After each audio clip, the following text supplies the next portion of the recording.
Isang mapagpalang araw po sa inyong lahat, mga minamahal na subscriber, mga loyal at solid na tagapakinig ni Lola Telang. Ako po si Yvette, isang voice actor at ang boses sa likod ni Lola Telang. Nandito po ako ngayon sa inyong harapan para magpasalamat at mag-update na rin. Ilang araw po tayong hindi nakapag-post dahil nagtatrabaho po kami behind the scene para mas lalo kayong mabigyan ng mas magaganda, mas kapanapanabik at mas kaabang-abang na mga kwento. So, wag po kayong mag-alala, hindi mawawala si Lola Telang. Tuloy-tuloy pa rin po ang kanyang pagkukwento.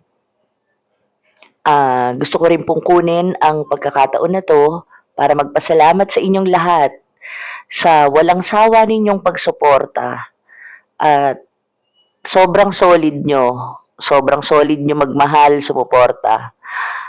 Maraming salamat po sa inyo.